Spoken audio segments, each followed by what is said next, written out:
Di video kali ini kita akan belajar bareng lagi nih SSW Kaigo Bahasa Indonesia. Pertanyaan pertama, memori priming merupakan A. Memori tentang pengalaman dan kenangan, B. Memori tentang pengetahuan, C. Memori yang diingat tanpa disadari, dan D. Memori yang diingat oleh tubuh. Mana yang benar tentang memori priming? Jawabannya adalah C. Memori priming merupakan memori yang diingat tanpa disadari. Pembahasannya, jadi jenis memori itu ada dua teman-teman, memori jangka pendek dan memori jangka panjang. Untuk memori jangka panjang itu dibagi lagi menjadi 4. Ada memori episodik, memori semantik, memori priming, dan memori prosedural. Memori episodik itu merupakan memori tentang pengalaman dan kenangan.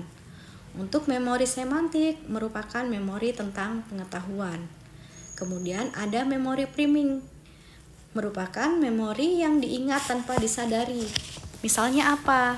Ketika kita dengerin lagu terus ingat nadanya atau beberapa lirik dari lagu tersebut.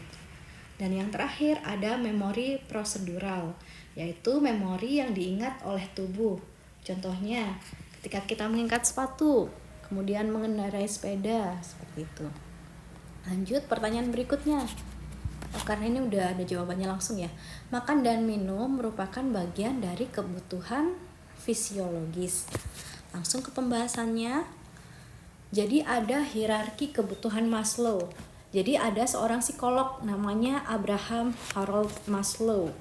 Nah, dia menyatakan bahwa kebutuhan manusia itu terdiri atas 5 tingkatan. Nah, statement ini itu terkenal dengan kata hierarki kebutuhan Maslow. Apa saja 5 tingkatannya? Yang pertama ada kebutuhan fisiologis. Yang kedua ada kebutuhan akan rasa aman. Yang ketiga ada kebutuhan akan rasa memiliki dan kasih sayang. Yang keempat ada kebutuhan akan penghargaan. Dan yang kelima ada kebutuhan akan aktualisasi diri. Nah, dari 5 kebutuhan dasar itu, 5 kebutuhan tingkatan tadi itu dibagi menjadi 2. Ada kebutuhan dasar dan kebutuhan sosial. Untuk kebutuhan dasar itu mencakup kebutuhan fisiologis dan kebutuhan akan rasa aman. Sedangkan kebutuhan sosial itu mencakup 3 hal.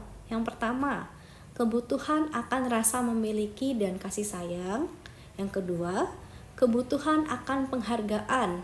Dan yang ketiga, kebutuhan akan aktualisasi diri. Kita ulas yang pertama. Kebutuhan fisiologis merupakan kebutuhan untuk mempertahankan hidup. Yang kedua, kebutuhan akan rasa aman merupakan kebutuhan untuk melindungi diri sendiri. Yang ketiga, kebutuhan akan rasa memiliki dan kasih sayang, yaitu kebutuhan untuk berhubungan dengan orang lain. Yang keempat, kebutuhan akan penghargaan merupakan kebutuhan untuk mendapatkan pengakuan dari orang lain. Kemudian yang terakhir, ada kebutuhan akan aktualisasi diri, merupakan kebutuhan untuk memaksimalkan potensi diri sendiri. Nah, untuk hierarki kebutuhan Maslow ini, jika kebutuhan yang dasar atau yang bawah itu tidak terpenuhi, maka kebutuhan yang di atasnya juga cenderung tidak terpenuhi. Misalnya, kalau dia tidak terpenuhi kebutuhan fisiologisnya atau kebutuhan untuk mempertahankan hidup, maka untuk kebutuhan lain, misalnya kebutuhan akan rasa aman, kebutuhan akan rasa memiliki dan kasih sayang, aktualisasi diri, itu juga cenderung untuk tidak tercapai. Berikutnya, pilihlah pernyataan yang tidak tepat mengenai tekanan darah. Diulang lagi ya, pernyataan yang tidak tepat mengenai tekanan darah. A. Fase diastolik terjadi saat jantung berelaksasi. B. Mengejan ketika defekasi dapat menyebabkan tekanan darah meninggi. C. Hipertensi dapat memicu penyakit angina pectoris. D. Tekanan darah adalah kekuatan memompa darah yang dikeluarkan dari arteri ke jantung. Mana pernyataan yang tidak tepat mengenai tekanan darah? Jawabannya adalah D. Tekanan darah adalah kekuatan memompa darah yang dikeluarkan dari arteri ke jantung. Kenapa pernyataan ini tidak tepat? Karena tekanan darah itu adalah kekuatan memompa darah yang dikeluarkan dari jantung ke pembuluh darah atau arteri, bukan kekuatan memompa darah yang dikeluarkan dari arteri ke jantung. Pertanyaan berikutnya. Pilihlah pernyataan yang benar mengenai sistem saraf. A. Medula spinalis berfungsi menyampaikan informasi antara saraf pusat dan organ di seluruh tubuh. B. Saraf simpatik adalah saraf yang bekerja saat santai seperti tidur. C. Saraf simpatik membuat pembuluh darah tepi menyempit dan pupil melebar. D. Saraf otonom mengatur fungsi organ internal secara sadar. Mana pernyataan yang benar mengenai sistem saraf? Jawaban yang benar adalah C. Saraf simpatik membuat pembuluh darah tepi menyempit dan pupil melebar. Untuk teman-teman yang akan ikut ujian SSW KIGO Bahasa Indonesia, pertanyaan mengenai sistem saraf ini biasanya sering keluar. Dan untuk yang seperti contoh yang jawaban soal C ini, sistem simpatik membuat pembuluh darah tepi menyempit dan pupil melebar, itu bisa teman-teman pelajari di buku modul halaman 55. Biasanya itu juga keluar di ujian. Pembahasannya. Nah, untuk yang pertama, tadi kan ada informasi nih. Ada pernyataan medula spinalis berfungsi menyampaikan informasi antara saraf pusat dan organ di seluruh tubuh. Kenapa salah? Karena sebenarnya medula spinalis itu berfungsi mentransmisikan informasi dari seluruh tubuh ke otak dan dari otak ke seluruh tubuh, serta melakukan penilaian atas informasi dan memberikan perintah secara mandiri. Nah, untuk menyampaikan informasi antara saraf pusat dan organ di seluruh tubuh, itu sebenarnya fungsi dari saraf tepi, bukan medula spinalis. Kemudian yang D, saraf otonom mengatur fungsi organ internal secara sadar. Kenapa salah? Karena saraf yang mengatur fungsi organ internal secara tidak sadar itu merupakan saraf otonom.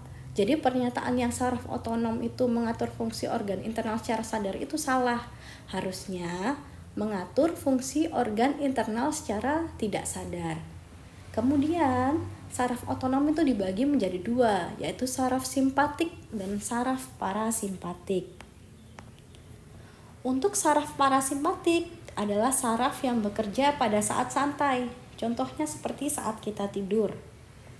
Kemudian untuk saraf simpatik itu bekerja saat kita beraktivitas dan mengalami ketegangan, seperti saat merasa khawatir, marah, dan stres. Lanjut pertanyaan terakhir dari video kali ini. Pilihlah pernyataan yang tidak tepat mengenai sistem rangka. A. Rangka terdiri dari tulang kecil dan tulang besar. B.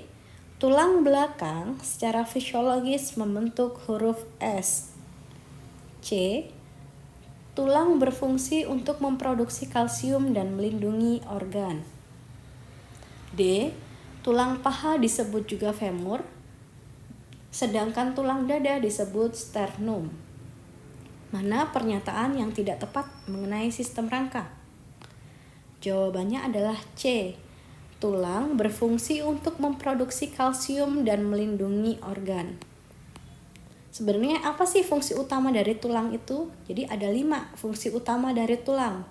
Yang pertama, menopang tubuh. Yang kedua, alat gerak. Yang ketiga, melindungi organ. Yang keempat, menyimpan kalsium. Yang kelima, hemopoiesis atau proses pembentukan sel darah. Jadi yang tadi yang C kenapa sih kok salah? Karena fungsi tulang itu bukan memproduksi kalsium, tapi menyimpan kalsium. Nah, untuk yang melindungi organ itu sudah benar, yaitu sesuai dengan fungsi utama dari tulang.